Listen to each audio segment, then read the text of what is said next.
call me Mystic Mac because I predict these things. Cody Haddon takes on Malcolm Wellmaker this Saturday at UFC 322. And this is a really good fight. You know, these guys are both really good prospects. I think they both have very bright futures in the UFC. So I'm kind of annoyed that the UFC is pitting them against each other. Like, why are we doing that? Why don't we just build them separately? Why are we making one of them take a loss? You know, I think they both got a lot of potential and very bright futures, so it's kind of frustrating, and I don't like having to pick between them because I think that this is a pretty close fight. I think the odds say that as well. I think Wellmaker's a minus 145 favorite, but Wellmaker is a devastating striker. He's coming in off of 3 first-round knockouts on the Dana White's Contender Series, and then over Cameron Simon and Chris Moutinho.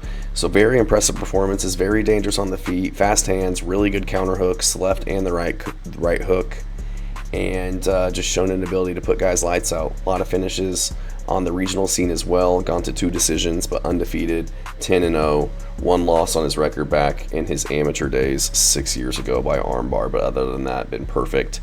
And I think he recently quit his pipe fitting job to go full-time in MMA. So I like his story. I like his grind.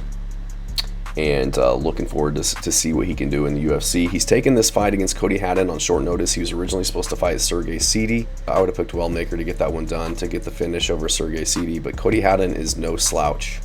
He had a very impressive performance against Billy Brand on Dana White's Contender Series, and then arguably an even more impressive performance, even though he didn't get the finish, over Dan Argueta. So Cody Haddon looks like Colby Thickness.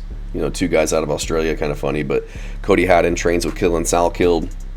1 loss was to Steve Erceg back in his 3rd professional fight, in a fight that he took on 3 weeks' notice and went to a decision with him. So very impressive, young, 27 years old, and I think that Cody Haddon gets this one done. He's a small underdog, but I'm going with Cody Haddon in this one. You know, I don't like the fact that he took the fight on short notice, but from what I hear, he was training, he was in shape. It was 4 or 5 weeks, so not terribly short notice by any means. And again, Wellmaker is the one who's got to pivot as well and take on a guy in Cody Haddon who's not going to be a pure striker like Sergey Sidi is for the most part.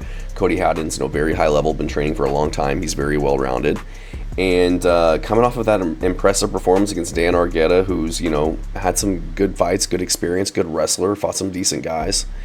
And he's on a 6-fight winning streak of his own. Tons of finishes as well. Been to 2 decisions, so he's got the gas tank to be able to push 3 rounds.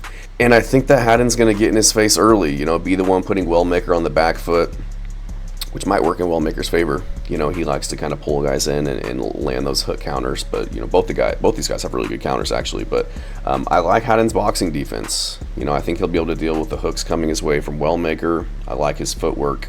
I like his forward pressure, using his leg kicks to kind of be the one moving forward and not allow Wellmaker to be kind of the one dictating the pace and dictating the range.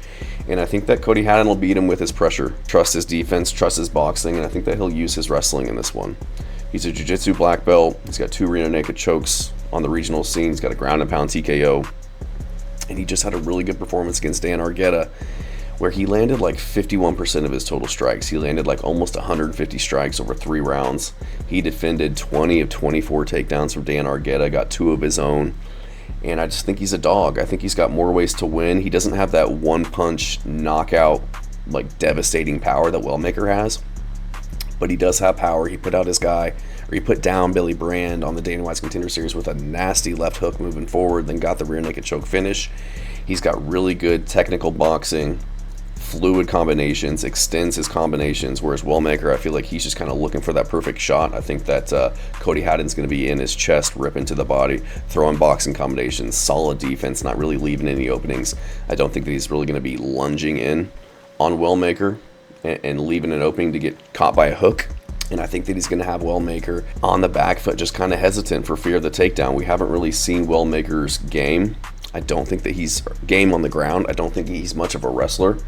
You look at his record, a lot of his, most of his wins are by knockout. He does have a couple rear naked chokes, but that was earlier in his career, probably not against the best competition. So I like Cody Haddon in the fact that I can trust his chin. The dude is durable. He's gritty. I think he's an absolute dog. Comes from a good gym. He's young. He's very well-rounded, already jiu-jitsu black belt, been training since he was a kid from what I hear. And I think he's got the tools to kind of fraud check Malcolm Wellmaker. Make him work, push him, make him push a pace. Wellmaker hasn't been to a decision in a while, and especially not against a guy like Cody Haddon, who I just saw him push a ferocious pace against Dan Argueta and be able to get the win. And I think he can get this one done as an underdog pick. I really do. I just like that he's a little bit more versatile, can mix things up, doesn't just have to rely on the striking. And I don't think he's going to give Wellmaker the respect on the feet and just be kind of in fear mode the entire time, like I feel like some of these other guys are.